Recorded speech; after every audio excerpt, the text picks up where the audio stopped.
Diamond Niners Weekly for Week 5 of the 2024 season. This is Nick. I am joined this week by a special guest co-host, former 49er pitcher Will Lancaster. What's up, everybody? Will? Glad to be back. Glad to have you back. We've got producer Brad behind the scenes making this all work. Hey. And last but certainly not least, we have got Director of Player Development for the Charlotte 49ers, Tyler Simmons. What's up, Coach Simmons? How we doing? Happy to be here. Thanks for having me on. Man, we're glad to have you guys. It's a Monday night. We're talking Charlotte baseball. I mean, what could be wrong with that? Will, you might be close to setting a record. I'm not sure how many times you've been on this show, but you have got to be. You might be the person that's been on this show the most, other than myself, Kevin, and Brad. It's got to be close. I think last year it was like 4-ish. I don't really remember. I'm sure my mom could tell you. Did you tell them you're coming on? Well, my brother texted me earlier. He was leaving in Lexington, heading back to Wilmington for school. He goes to UNCW, and he was asking about dropping by here to eat dinner, and I was telling him that I was still at work or whatever. And I told him I was going to be on Diamond Niner. And then my mom, I didn't tell my mom. My mom texted me later, like, what time is it? And I was like, what are you talking about? She was like, Diamond Niner. I'm like, okay. So she knows. So that's awesome. We appreciate you making time. It looks you're on the road here. You want to give those of you those of folks out there that remember watching Will play, you want to give a life update, Will? I know you've got some pretty cool things going on. Yeah. As soon as I finished, so I quit playing after, I guess it was 22 season. And then I finished up my MBA at Charlotte this past August, I think, of 23. And then I got into medical sales shortly after that for a few months. Just kind of didn't love the location that I was working in. And also, I wanted to get back to Charlotte. Just felt like that's where I needed to be, especially, with this stage of my life, especially. So I've got into a company that I was trying to work for before, like an automation technology company, based out of Chicago. The corporate is. So I've been in Chicago for like seven weeks. I got back to North Carolina last night and then had to drive. Now I'm in Raleigh for the week. What I do is sell like the technology. This is a really boring concept, but it's good because everybody has to have it. The technology that prints or lasers like an expiration date or a date code. I'm gonna be a nerd right now. These are animal crackers, and you can't really see, but that black right there is a date code. So either, depending on the material of the product, it's either a laser or more like an ink-based thing. So we sell those machines. And like I said, I know it's like a boring concept, but it's nice because it's on every food, drink, anything like that. So that's what I'm doing now. In Raleigh, kind of just following a guy around, going on some sales calls, and then I'll be back in Charlotte, I guess next week, and probably be able to catch some games. Man, that is awesome. So now, before we get too much further here, you've got animal crackers. What kind of animal crackers? Oh, these are like the ones from when I was a kid, like the ones that. Yes. I remember in Food Lion, they used to have these like barrels in the middle of the aisles, and they used to have the bags. I think it looked like a lunch pail. Like it had the. Yes. I'm just like, this is all coming back to me right now when you just asked me what kind of animal. But the like Barnum's animals. Yeah, those are the best. So this is bringing me back to be a kid. Oh man. Now, I can't tell you the last time I had some of those, but I can tell you when I'm going to be having some of those now. Because, I'm going to have to go find some of those. I loved animal crackers. And those, you're right. Those are the best. Those are like the real ones. That's like a blast from the past. Coach Simmons, I know you got a toddler at home. JT much on animal crackers? Oh yeah, we've got all the graham crackers, animal crackers, fruit gummies, all of that. We've got all the snacks. Man, I am so proud of you, Will. One, you're gainfully employed and you're putting that Charlotte education to good use, and we're excited about you and your career. But also animal crackers. So yeah, I'm staying true to my roots. Hey, that's right. I love that. All right, so let's let's talk a little Charlotte baseball here. We were delayed putting this out last week because of scheduling conflicts, et cetera. And actually there was something on campus almost every night. So by the time we recorded, we had talked about the midweek game against Western Carolina. So when we got on the field next after the last show, we were already at Friday. This weekend was a big opportunity for the Niners, big series against another Power 5 opponent, the Maryland Terrapins.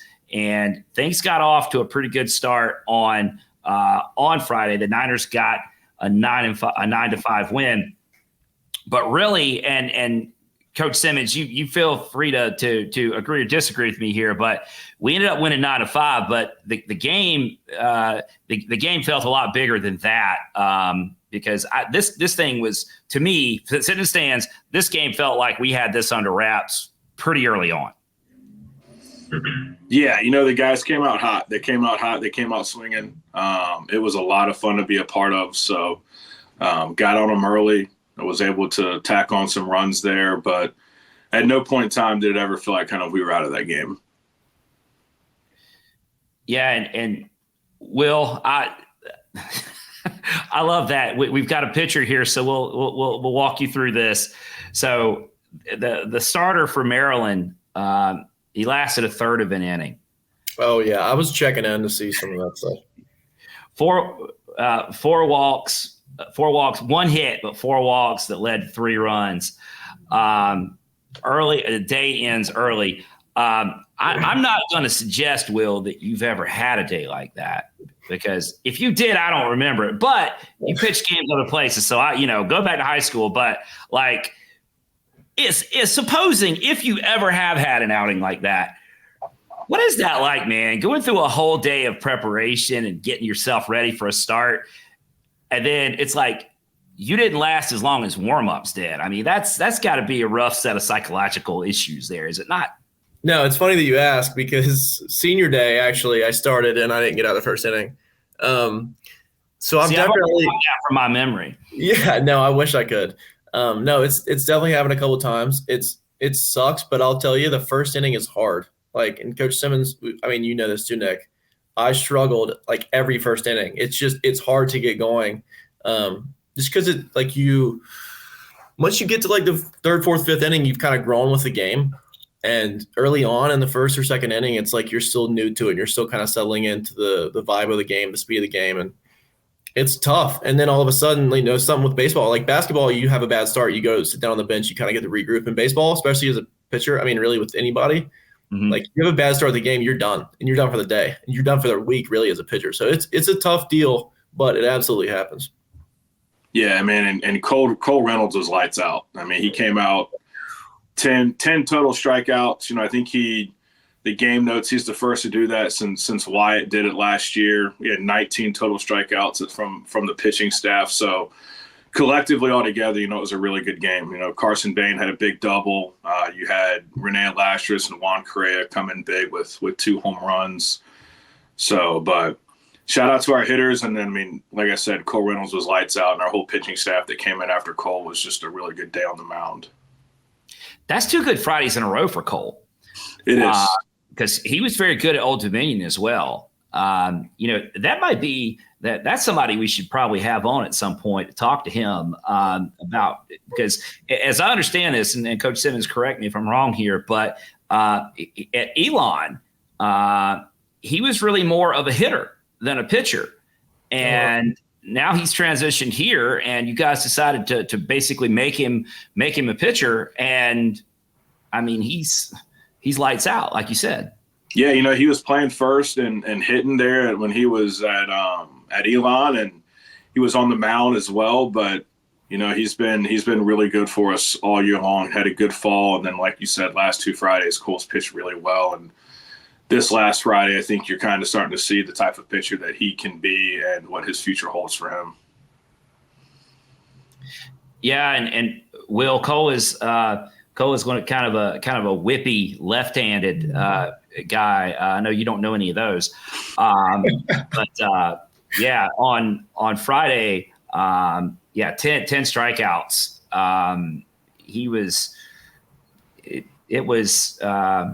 It was one of the more dominant performances we've seen, certainly this year, but even going back to last year.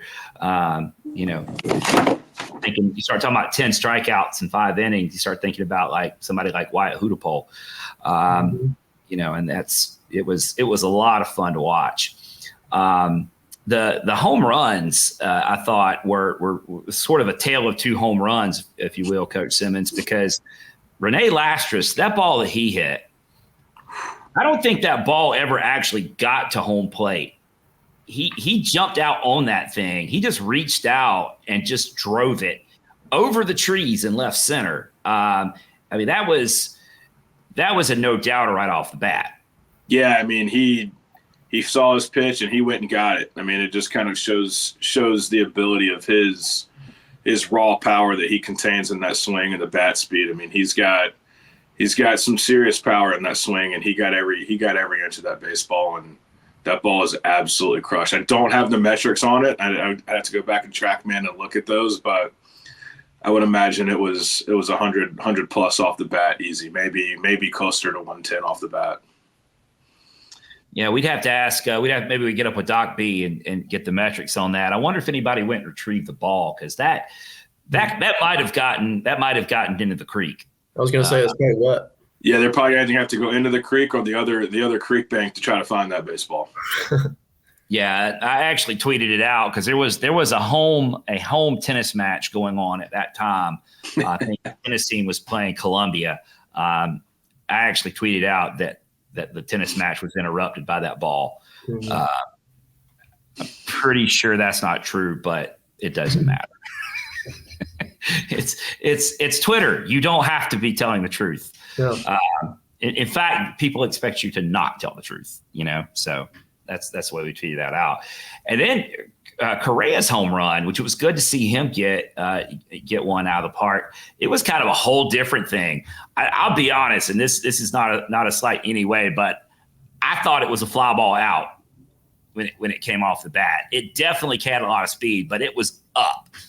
And when it came off the bat, I thought it was going to be a fly out, but then I saw the outfielder keep running, and I kind of caught a glimpse in the ball, and I was like, "There's no way the ballpark's containing that one." So it was just another great swing of the bat of Juan there in that situation there. Yeah, and I think it was kind of a weird that might have impacted that, but maybe some other plays as well.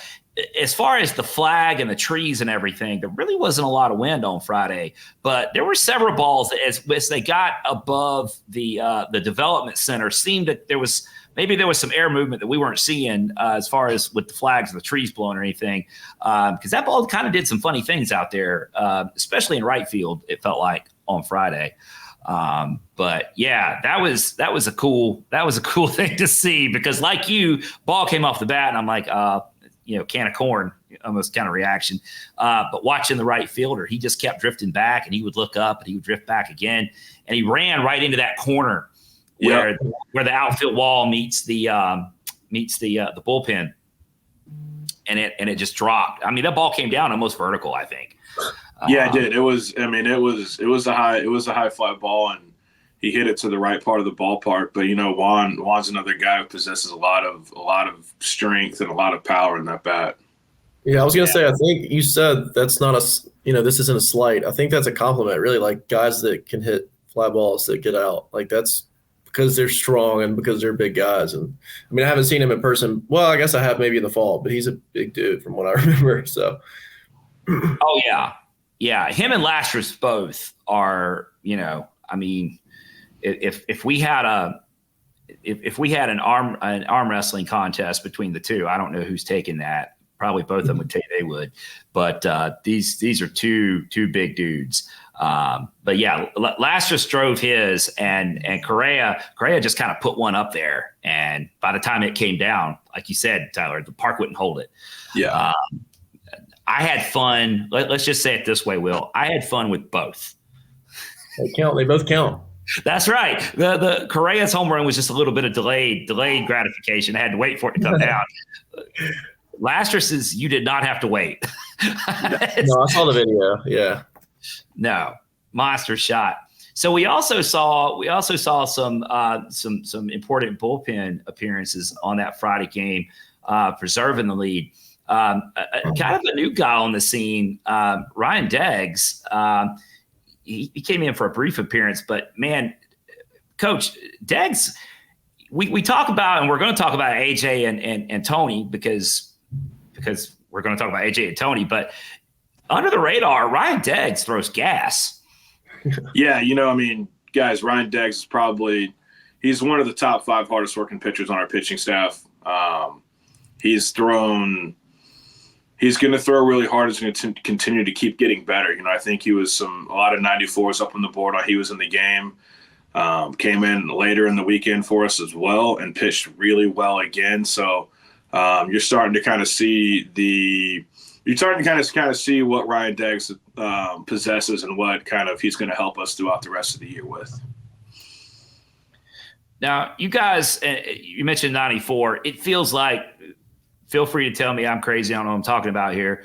But there's 94 feels like about where the separation starts, because there's lots of guys out there that can do 90, 91, even 92. But 93, 94, and then like when you start getting to Tony Rossi, you start talking about 96, you're at a different level. But 94 seems to be like where the real clear separation starts as far as velocity from a pitcher.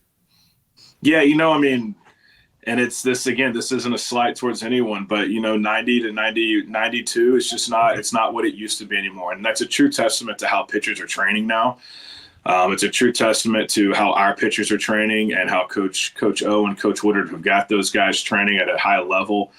But, pitchers, they're training more efficiently than they ever have before. They are, and as you're seeing it not only in college baseball, but you're seeing it in the MLB and you're seeing it in high school as well. Like, guys are throwing harder than they've ever thrown before. Like 90 and 92 when I played college baseball, like that was a big deal. Like, oh wow, they got the Friday night guy throwing Division II, not a Division II guy throwing 92 on a Friday night. Like, all right, like we're gonna have to go get it. But like now, I mean, you can throw a rock here in Charlotte and find a 90 to 92 mile an hour arm. Like you don't have to go very far to find that. So I think 94. I think you're exactly right. I think that's kind of where that separation starts, because the way guys are training now, he keeps training, that 94 turns into 96, and it's a whole different ball game from 94 up. Now, Will, not to say that there's not something to be said for a crafty lefty, because there's a lot to be said for a crafty lefty, Will. Well, yeah, I don't know. I feel like I was kind of late. Like when I was playing, it felt like I was creeping into that time of like, you need to throw 94, and I think I maybe just got squeezed the last year out of the crafty lefty life. Because now you see crafty lefties that are like 90, 92, and it's like, this is a different world. So I think you can get outs a lot of different ways, but when you've got what those guys have, and you look at Tony, like when I was playing with him, because I guess that was last year he played. I mean, it was like, I don't know, 90, 92, maybe 93. And then now him like 94, 96, it's like not the same guy. Like it looks like he's playing against like kids that are they are younger than him, but it looks like he's a pro kid playing against high school kids. Like, I mean, reaction time and like a few miles an hour, especially at that point, is nearly impossible, on top of the fact that he's got a banger slider. So yeah, and then just from a velocity wise, like 94 is a separator, but it becomes even more of a separator when you've got a really good second or third pitch, which Deggs has. He's got that good slider, he's got that good breaking ball, which separates him even more. And I think that's a lot of the reasons too, and we'll get to it. But why you're seeing Tony Rossi have so much success and AJ Wilson have so much success is because they've got the fastball. Tony's got that 96 mile an hour fastball, but it's not just a fastball. He's got the slider and he's got the off speed as well to make that pitch an even better pitch. Yeah, it also helps when you look back at, again, the year that I was playing. I mean, where the velocity he's pitching at, he couldn't just throw. Not that he just throws heaters now, but the way that you learn to pitch at that point, when you're in the 90, 93 or 90, 92, whatever, and then all of a sudden it kind of starts to click and you're back in 94, 96, and you still have that off speed. It's just now a couple miles an hour harder as well. Like, it's tough. That's when the best pitchers kind of get built. Yeah, you're not going to have 94, 96 every single day. So there are days where you might be 93, 94. So you've got to be able to rely on that secondary pitch to get you through it. And I mean, all three of those guys possess legitimate second and third pitches. And so we end up the last 3 innings of that game. They started to threaten a little bit. They made it a game. It was 9-0. Then they came back 9-5. But the last 3 innings were covered by AJ Wilson for 2 innings and Tony for 1. They've become kind of a tandem out of that bullpen. And what I'll say about AJ is he really he started his career at East Carolina, transferred here. For the first time since he's been here, he really looks completely healthy, and he looks healthy and he looks confident. And that's a dangerous combination with AJ. He is all the way over on looking out at the mound. He is all the way over on the right-hand side of that rubber, and he's got his back to you. Coach, am I making this up, or has AJ turned even more around than I remember? Maybe I'm making this up, but when AJ's up there on the rubber, I mean, he's got his back to the catcher. It's pretty close. Yeah, it's an adjustment he made in the fall, and it's something he's been able to work with and kind of keep consistent throughout. And both those guys, like what you're seeing out of AJ and Tony, it didn't just happen overnight, right? Like both those guys having the success that they're having is a true testament to their hard work. You know, not just them, but also our athletic trainer, Donna Nemo, getting both of those guys back from surgery, rehabbing those guys all summer long, all fall long. So like what you're seeing is those guys, like they worked their tails off as soon as they were released from surgery. Like they've been in the training room doing rehab. They've been on the field playing catch. They've been fine tuning the little things, and neither of those guys take a day off. Like they're the first ones to the ballpark. They're some of our hardest workers on the team. So, you know, like a lot of people look at like, hey, who's this Tony Rossi guy? Like he came out of nowhere. It's an overnight success. Well, what people don't receive is the days, weeks, and months that Tony has worked and worked and worked to get where he is today. And I mean, I'm so proud of those two guys. Like watching AJ Wilson and Tony Rossi, not only, in our entire pitching staff, but those two guys have the success that they're having. It's pretty awesome. You know, it's one of the reasons we do this, right? It's one of the reasons we do this, to watch guys develop and kind of come into their own like both those guys are doing. So, I mean, right now, whenever I hear Tony Rossi's walkout song come on the speakers, I'm like, let's go. Like, let's go. This is like, everybody has that feeling. You know, everyone has that belief in Tony and AJ and our entire staff. But man, it's really awesome to see both those guys having the success that they're having.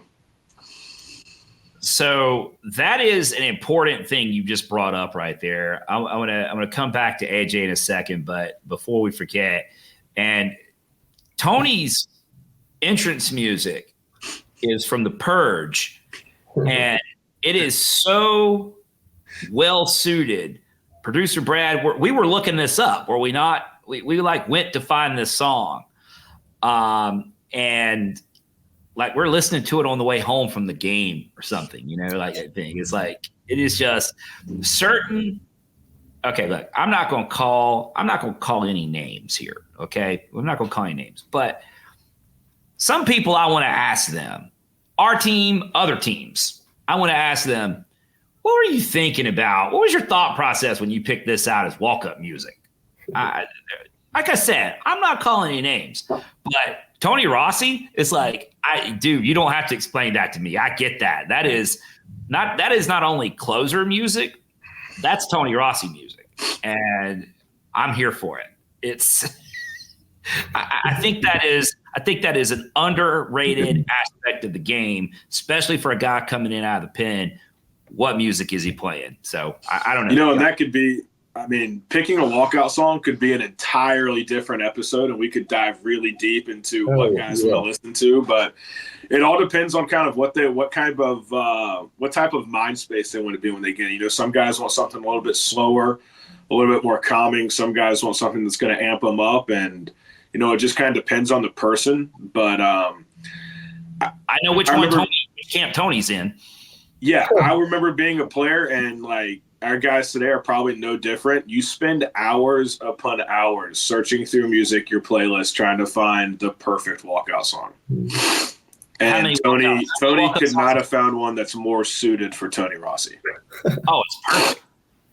Tyler, how many walk-up songs did you use during your career? I had a new one every year, and they ranged from when I was younger. They ranged from like, okay, I want people to be excited, like you think there's 50 people watching a Division II game, so it's like, all right, cool. I want someone like bobbing their head in the stands and dancing, but my last year was probably my favorite walkout song. It was a Lil Wayne song. It was like I think it's called "Pray to the Lord" or something like that. That was one that I used my last year. So it just it calmed me down. It was something kind of mild, but again, like everyone's a little bit different. Like David McCabe loved country music. Cam Hansen likes the ice cream paint job, and then you've got Cam Fisher who went country music as well. So everyone's a little bit different, and some of the songs, like Nate Furman's song, will reign in Niner history for forever. And when Rossi's done playing, the Purge song will be the exact same thing. So this summer, after the regionals, talking with Coach Woodard, we kind of put together a Niner baseball playlist on Spotify. Yeah. You guys, anyone listening, feel free to go watch. I think it's just called Niner Baseball or Charlotte Baseball. And it's music. It's all the songs that are played at the Hayes, whether it's a weekday game, weekend game, some of our favorite BP playlist songs. But also as guys kind of graduate and are drafted, their walkout songs go into that playlist. So there'll be times at practice where we're playing the Charlotte playlist and, DMX comes on or David McCabe's walkout song comes on. So it's like you kind of stop in the middle of practice, like, oh yeah, this is Dave's walkout song, or oh heck, it's DMX, and so it's something that's really cool. And the walkout songs, like I said, they could be a whole different episode. You could bring every guy in here, and you could have a 2-hour long show with the breakdown of the walkout songs. Will, do you remember your favorite one? My one I had of Charlotte was a Jack Harlow song, which I felt like it fit me well. But yeah, it's definitely about like I remember when I was like in high school, I liked country music, so I had country music, and then I was like, this just doesn't get me going like how I need it to. So then you just like, because I don't even really listen to any sort of like hip hop or rap like in my free time, but that's just what I wanted. Like when I'm about to get pitched, like that's what I wanted to kind of get me going. Because if I didn't have something to get me going, like I'm the kind of guy, my heart rate is like too slow when I'm pitching, so like I had to like force myself to get going. So. You could ask any baseball player that played college baseball at any level, and they're going to remember their walkout song. Yeah. Doesn't matter when they played. Like if their team had walkout music, they're going to remember their walkout song. Yep. Similar vein here. I just made an observation during the week that Hop switched back to his walk-up song that he had. Caden Hops had gone away from his traditional walk-up song and started using something else. He switched back to his original song, and the first thing he does is he smacks a double. The walkout songs are very superstitious as well. You're gonna 9 times out of 10, like I don't really recognize the songs that I recognize the most are the pitcher songs because they play the longest. Right. I had no idea Caden even switched walkout songs. Like a lot of times it's like at this point you've heard the walkout song so many times where usually it doesn't even really resonate with you. But the pitcher ones usually do because they're longer. They're kind of a downtime of the game. But there's a lot of superstition that flows behind the walkout songs as well. There'll be guys who have the same walkout song for 4 years. There's other guys who change them every year, and there's other guys who change them weekly as they're having success or not having success. We've mentioned this 100 times on this show, but walk-up songs are always worth talking about. But our fascination with them really kicked into high gear going back to Jonah Patton when he used Cold Like Minnesota, Little Yachty, and it was just hilarious. Kevin and I had never heard of Little Yachty, but we found out because of Jonah Patton. So, I learn a new artist every day with our guys. I learn a new artist, whether it's a country artist, a rap artist, a rock artist. I learn a new artist and almost a new genre of music, I feel like, at least weekly. Yeah. So one thing I do want to come back to that was a that was a fun rabbit hole that we could go down. It's a deep rabbit hole you can go down. Oh yeah, we could do a whole show on that, like you said. But one thing I want to say about AJ was what you've seen with him, and I'm really proud of what he's been able to do. His role.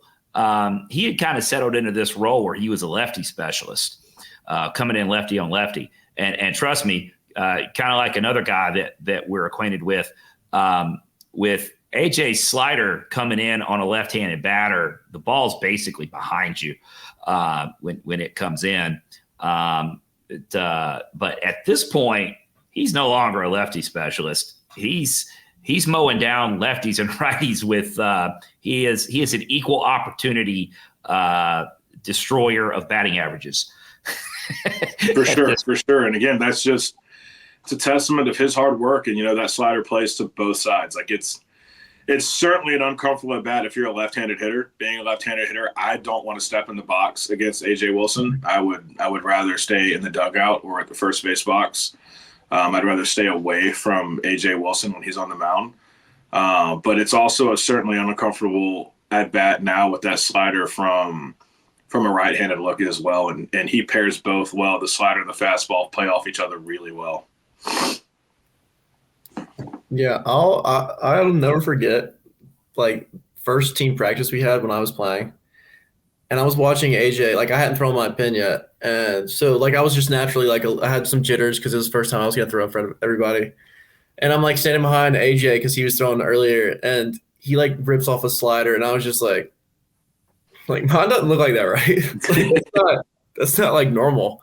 And for it to – and it's pretty cool to see like him going through the struggles and the injuries and whatever the last couple of years. And then, I mean, if you play with him – and you really see that up close, like the slider that he has up close, it is like unbelievable. And then to think like, hey, I've got 91 as well. And then now that it's come together and they're both in the zone, like it is nearly, I don't know how anybody would, I mean, nobody really is, but yeah, it's like an impossible at bat when he is pitching like how he is right now. Yeah. I mean, I remember when we started the recruiting process with AJ, the slider was the first thing that stood out to us, just the metrics on it.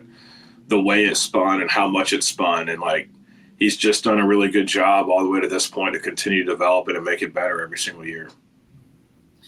I remember the first time I truly started to understand what that was about was at Old Dominion because of the setup they have where you can stand down behind home plate on the ground level. Watching it, the Hayes is my favorite place to watch a baseball game, but being behind the plate at the Hayes, you're elevated and you just don't get the same sense of the travel on that ball. But at Old Dominion, when you stand like right down behind the plate and it's like, oh my God. Yeah. What would you do? It's like, it's almost like a Frisbee coming in there. I mean, it is very side to side, and it's not an easy to pitch no matter what side of the box you're standing in. Yeah, he's one of those guys too that naturally just spins the ball so well. Like when he's playing catch, like a 50% playing catch, like it's spinning like crazy. Like I was a guy, if to make anything move, like I had to get after it. But he's just it's arm action, it's the way your body moves, like everything. He's just one of those guys that just spins the ball. It's to see it kind of come together this year. It's really cool. Kevin pitched all the way up and all the way through high school, and I can't really. We've played catch, tailgate and stuff like that, and he spins the ball too. And I think I just quit playing catch with him because I'm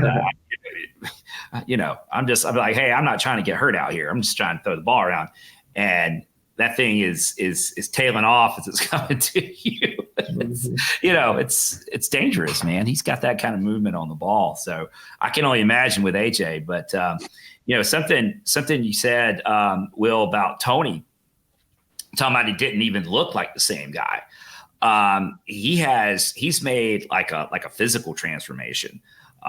Even standing up there on the mound, he does not look like the same guy up there on the mound. I mean, Tony's always had a lot of kind of swagger and confidence when he's up there on the hill, but now he's got this physique that goes with it.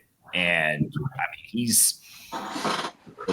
it's got to be intimidating if you're in the batter's box. And if it's not, by the time you get 96 sent past you, if you're not intimidated yet, you probably are then. Yeah, I mean, Tony's one of those guys who transformed his body after the surgery, doesn't miss a single day in the weight room, absolutely crushes the weight room. And you're kind of starting to see now the benefits of all of that, whether it's the time spent in the weight room, the time spent in the training room, the time spent in the bullpen, the time spent working on throwing the baseball and his craft. And you're starting to see really it all come together in a really cool picture right now.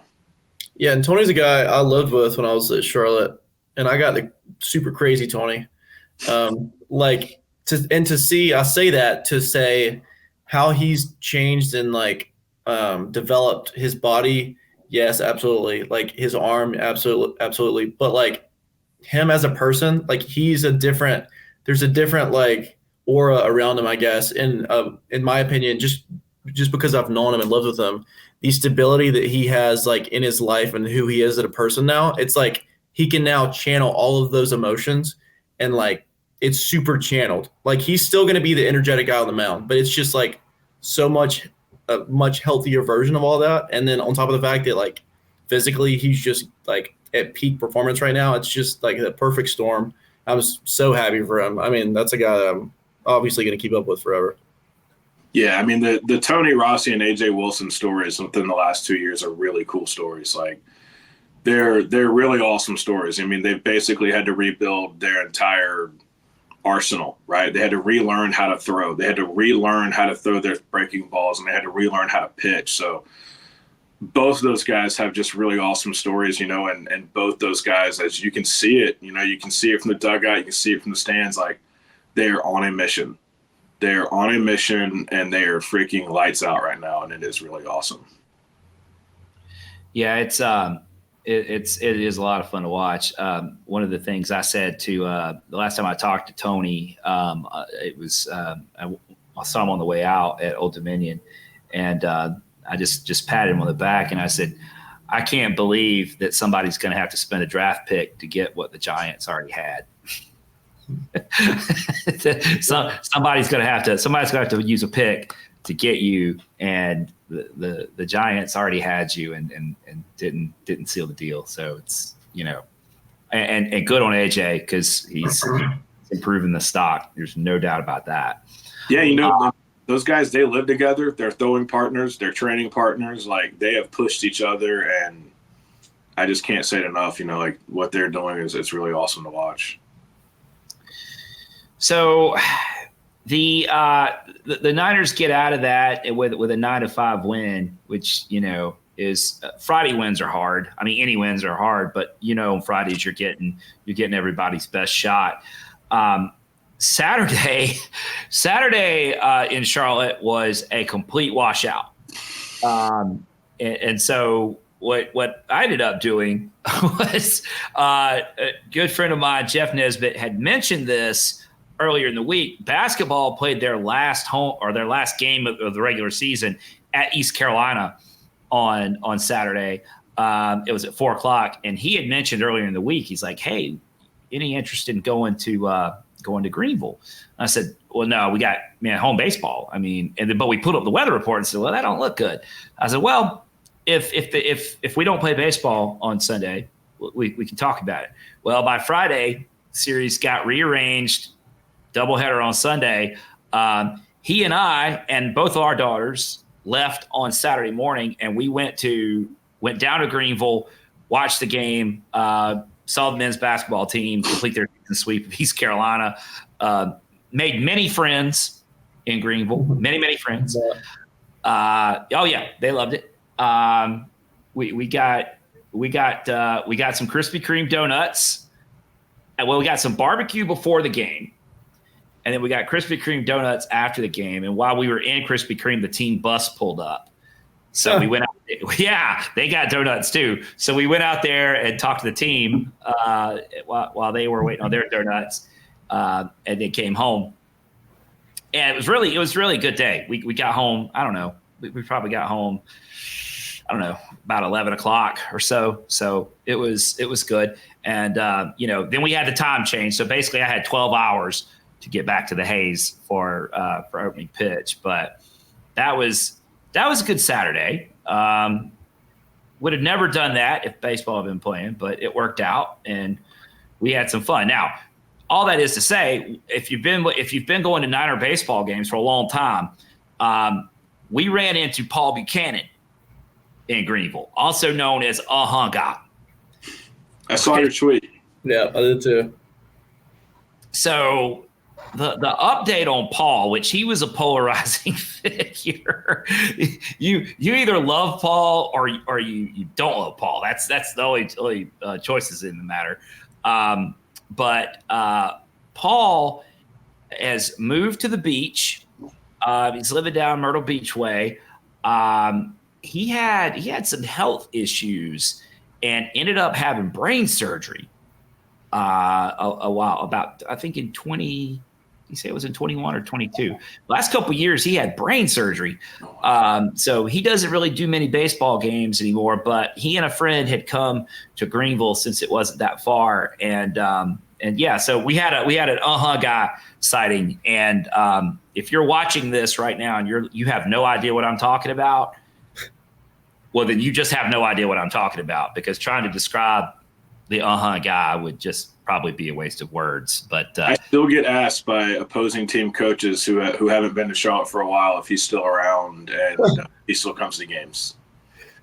Is he like the Vandy Whistler? Very similar, yeah. Except he was a lot more vocal. Like, it was words, not a whistle. He's an awesome guy, man, and he would come to the games, hold his signs. I don't think I've ever seen the guy sit for a single game ever. He paces the concourse, yells, screams. I mean, one of his famous lines was, "It ain't gonna rain today. It ain't gonna rain today. Ain't gonna rain today." And the bullpen's up. So those, I still hear him in the back of my head sometimes at the Hayes when the opposing teams have the bullpen going a lot. Oh yeah, we talk about him all the time, because in the stands, the things he said, they'll just come up like, we ain't waiting on these days. We ain't waiting on these boys today, Like, I mean, it was like every mound visit, he would start chanting, "It ain't gonna rain. It ain't gonna rain. It ain't gonna rain." And to this day, I have no idea what that means, but I was gonna say, every now and then a mound visit will happen. I still hear it in the back of my head.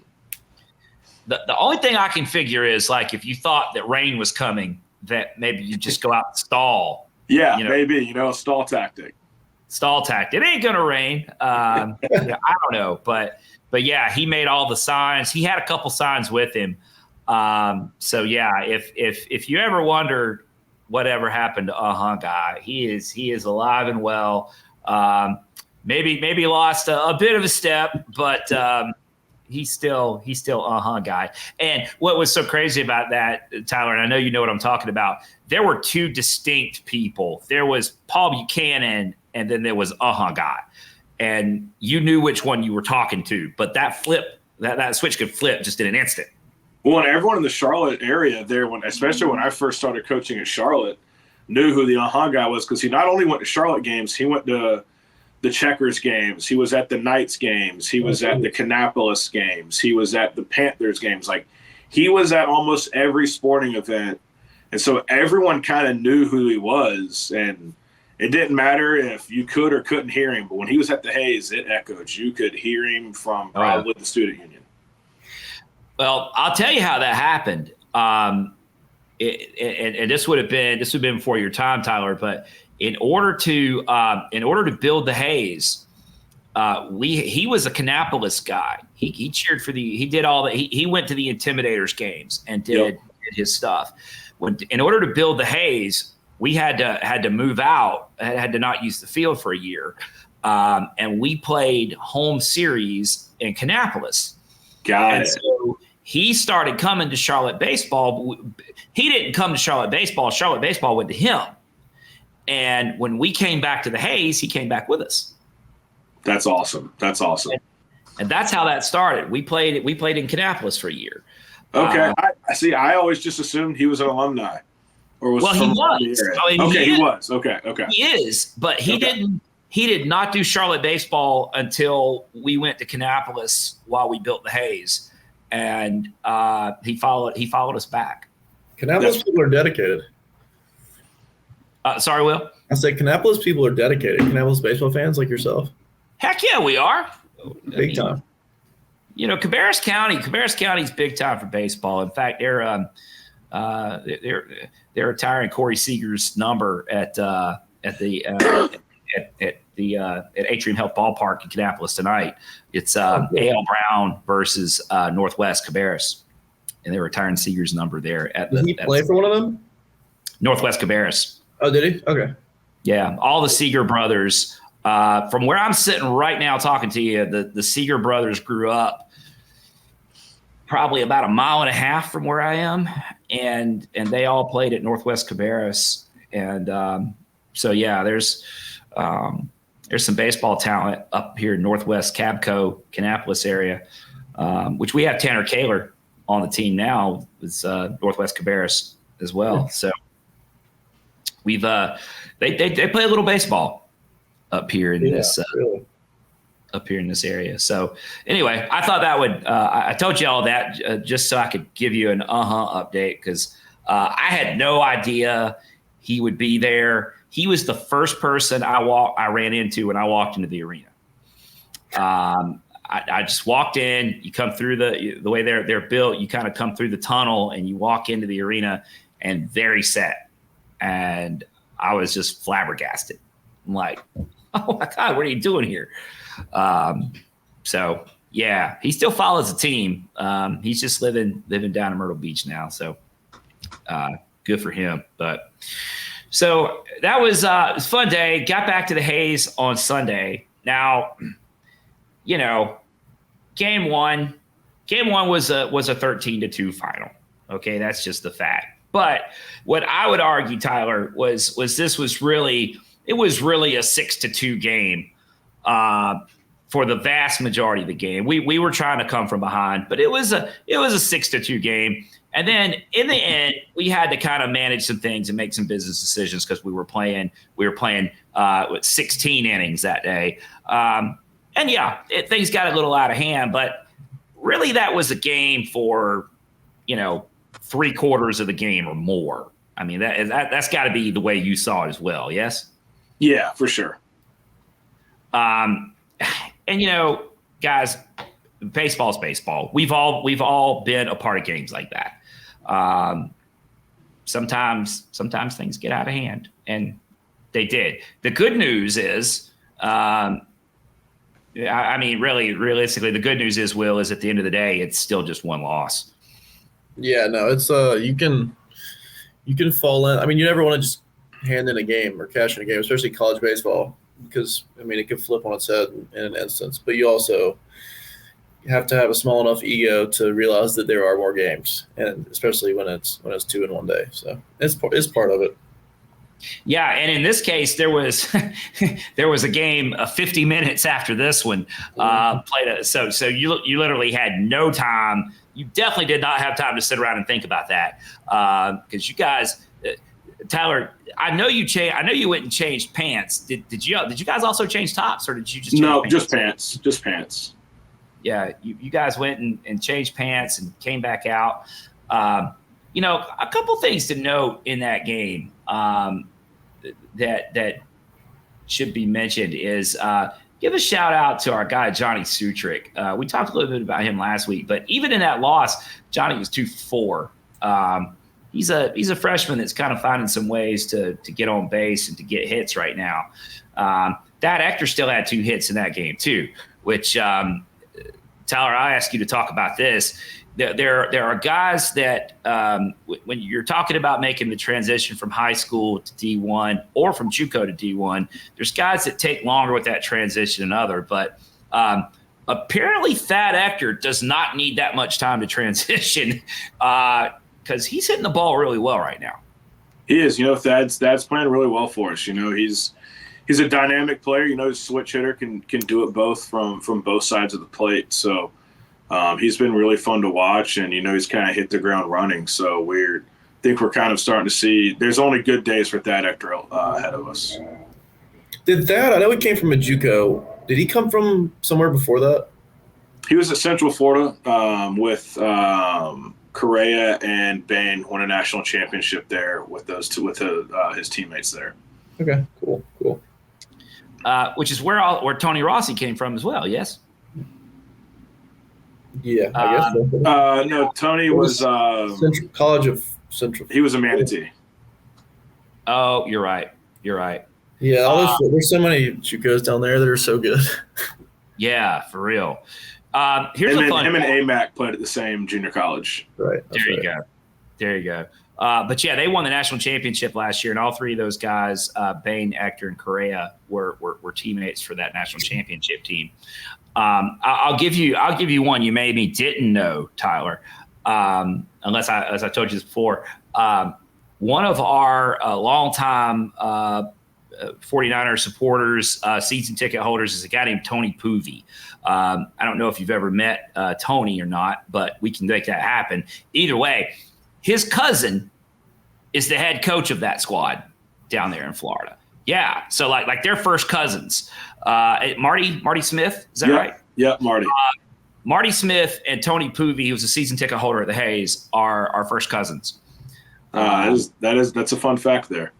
Yeah, so there's all kind of connections between Charlotte baseball and College of Central Florida, on and off the field, apparently. So Tony was giving us rundown on these guys before they even got here, because he was, of course, when he heard we were getting commitments from his cousin, he went all in, like, hey, what's up with these guys? So yeah, another fun connection.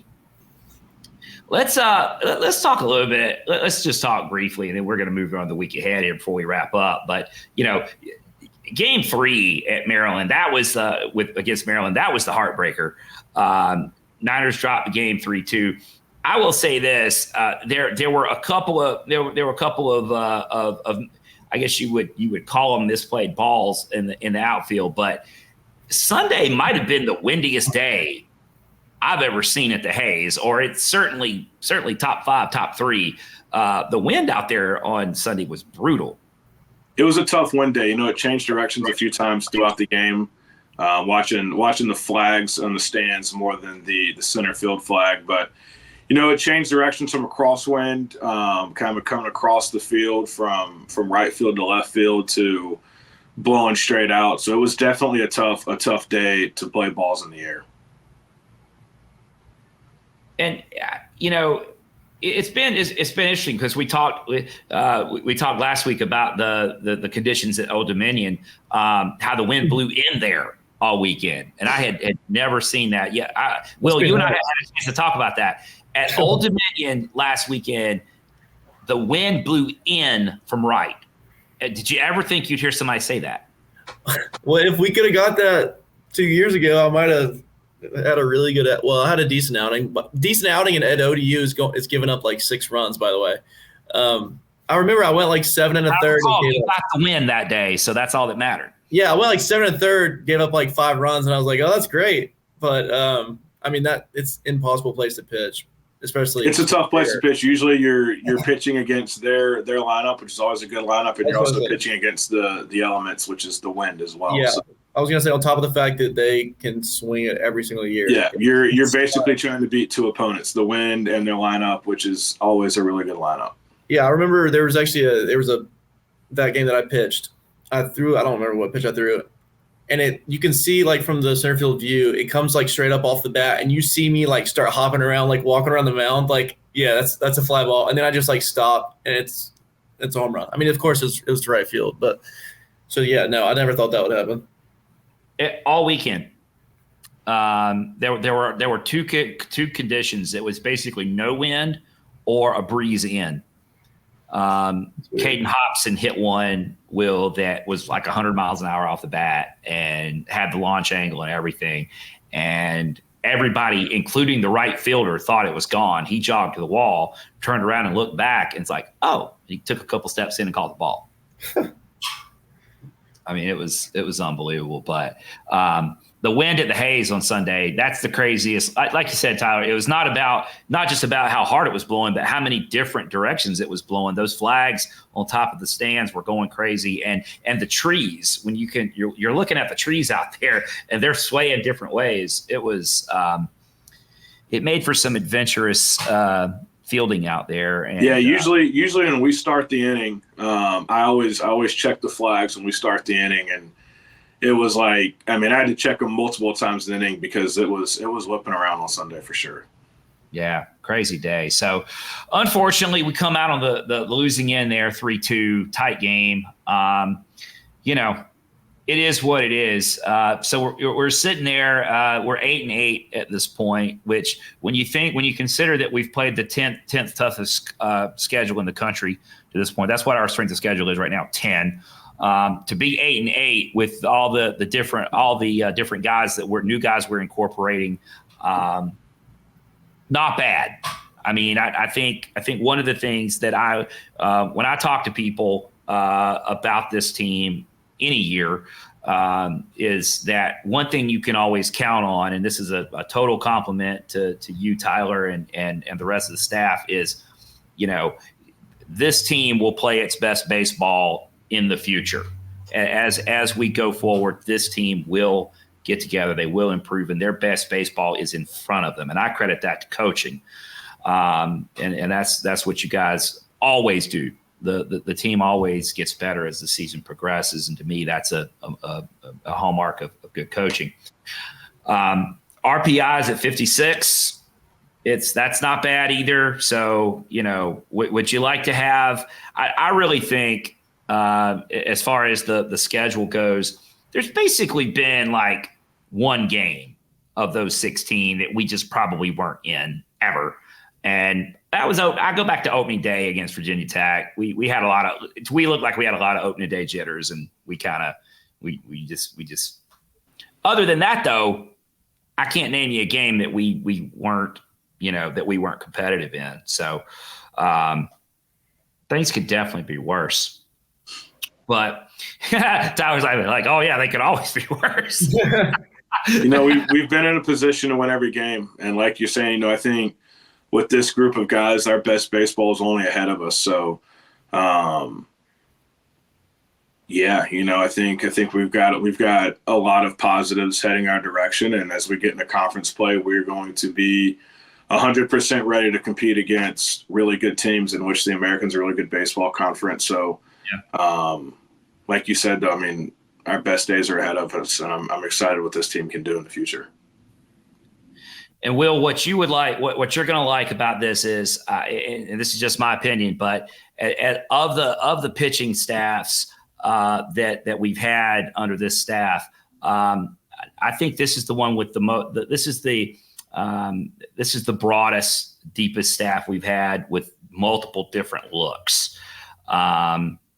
I think once we get the offense clicking, everything's going to be just fine. Because when you can stop people, I mean, and you know this, Will, when you can keep people off the scoreboard, you can win games. Yeah, I mean, and a huge thing of coaching, especially now with all the metrics, rankings and everything, like scheduling is part of coaching, like more so than it ever has been. And when you schedule, especially like how these first, I guess, one of the next week have 4 weekends, the whole non-conference schedule, when you schedule like that, like it's not that you're like allowing yourself to lose some games, but there's two folds. It's like, this is going to get us ready for the games that really, really matter, A, and B, like, I mean, you're 8-8. You feel like you could have won a lot more games, and your rankings wise and strength schedule wise, you're so right there. And going in the conference play, you're within reach, and you haven't played your best baseball. Yeah, and that's totally the way I feel about it. I mean, I think I know the four of us on this show would love to be 16-0 right now. But I mean, yeah, obviously, duh. But like I said, I think we're setting up nice. Just got to continue making progress, particularly at the plate, which it'll come. So this week, 4 games this week. Tuesday night midweek at the Hayes against Winthrop, which always produces some fun games. I think I always think Winthrop at the Hayes always leads me back to Matt Brooks, going 8 2/3 no hit. But that's usually a good fun game. 6 o'clock at the Hayes. Winthrop, solid program. They're 6-8, maybe not playing their best yet either. They split with App State at home over the weekend. They didn't get a third game in because of the rain.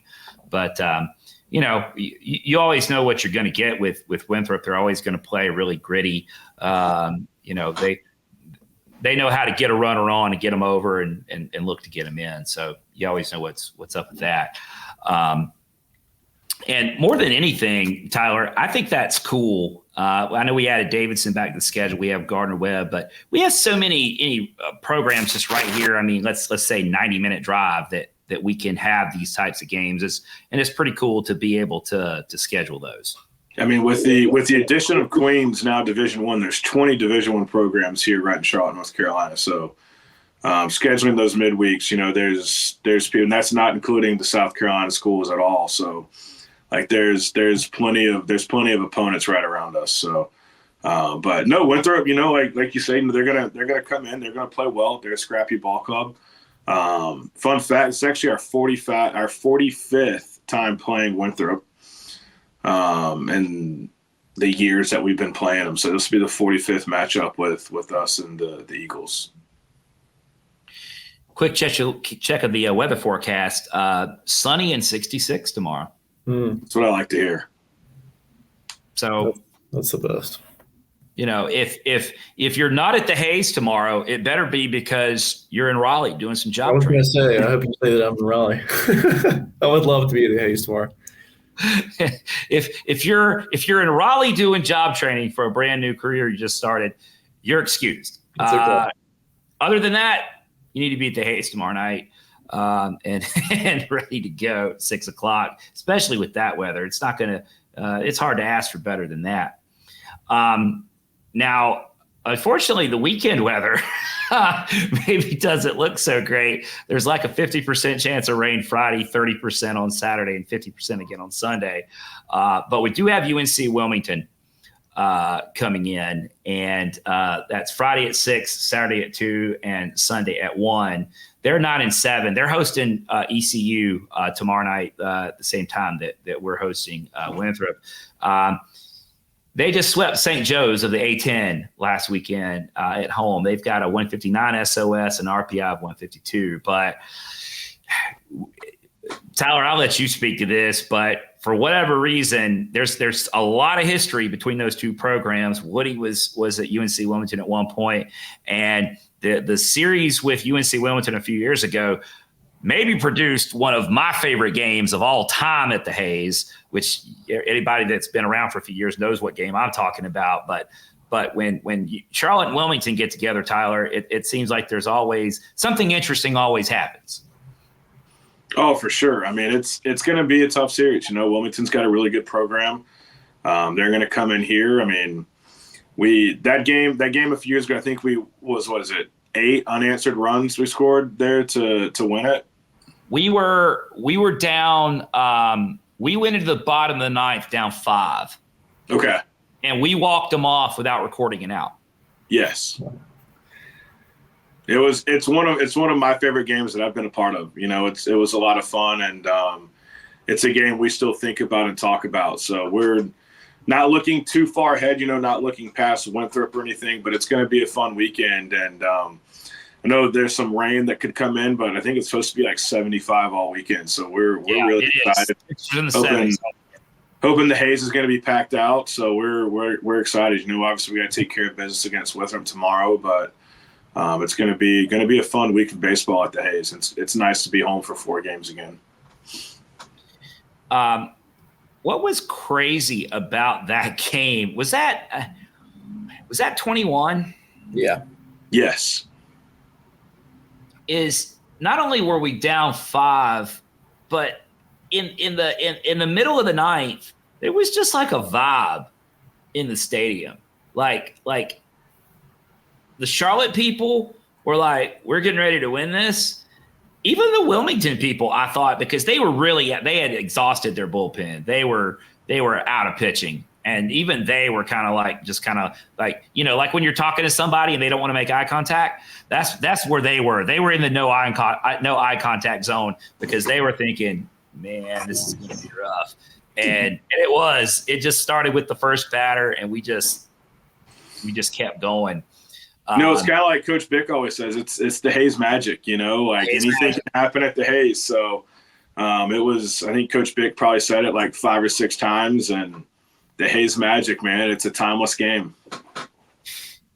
That game, and then there was a game years ago against I believe it was FIU, where in the first inning, we not only every guy that came to the plate, we batted around in the first inning without recording an out. But more than that, it was 9-0 before we recorded an out. So all 9 guys in the lineup not only got on base, but they had a run before we recorded an out in the first inning. I'd have to go back and look. I keep saying I need to do that, but that happened. One of my favorite pictures I have saved on my phone is from that series. Yeah, we actually have this picture up in Coach Woodard's office. It's pretty cool. And if you can see, you've got Coach Woodard, and then me and Coach McKibben are hugging each other there in the. Yeah, it's one of my favorite pictures. I've got it saved on my phone, and Coach Woodard's got it as one of the tiles up in his office. So, I mean, it's a really good memory. I couldn't even when that game was over, I had to sit down. Yes, I was out of breath. And the call of the walk-off, Jackson Kaplan was. Oh man, it was epic! It was epic. It went viral. Yeah, it did. It was. I mean, it's awesome. I mean, because he was losing his mind. Yeah, it was awesome. It was all over Twitter that evening and that next day. Man, good times. I love talking about these good times because not only because they were so fun, but because I know I'm going back to the Hayes tomorrow night, and you never know when that next one's going to be. I remember seeing that. That was wasn't that the last weekend of that season? Yeah. Yep. So I saw all that stuff on Twitter right after we got swept 100-0 by Campbell when I was at Upstate. And I'll always remember I was just depressed looking at Twitter, and I saw Charlotte just come back from down 100. And you thought, man, that looks like a lot of fun. Yeah, I should go there. Well, we're glad you did. Yeah, no, trust me, I am too. Yeah, glad you did. All right, folks, I think we're out of time. Will, man, you came out of I know you're a starter, but you came out of the pen and you did good work today. Hey, I've come out of the pen a time or two in my career. Actually, every year besides Charlotte. But no, I appreciate you guys, or Nick, you texted me. I always love a chance to talk about Charlotte baseball and the good times and still the good times to come. Yeah, we appreciate you stepping up and doing that. Coach Simmons, a pleasure as always. Man, I always enjoy being on with you guys. All right. Well, we're probably more than out of time, but hey, whatever. We're having fun, so we go over if we want, but we've had a lot of fun. Appreciate you guys coming on. If you are out there and you're enjoying this, if you're watching this on YouTube, think about subscribing to our channel and turning on notifications to be notified of new content. Or you might be listening to us out there on Spotify or some other platform. You can also subscribe there. Follow Diamond Niner Report on social media. We do, we do Twitter, which I refuse to call X. We also do Facebook and Instagram. And we never did TikTok, so the TikTok ban really doesn't impact us one way or the other. So it's just convenient. Reach out any way you'd like. We love feedback. We love hearing from you all. If you're old-fashioned like us, just say hello at the ballpark because it's easy and convenient. We love talking to you folks. So for Will Lancaster, for producer Brad, and for Coach Simmons, this has been Diamond Niners Weekly. We will see you at the Hayes.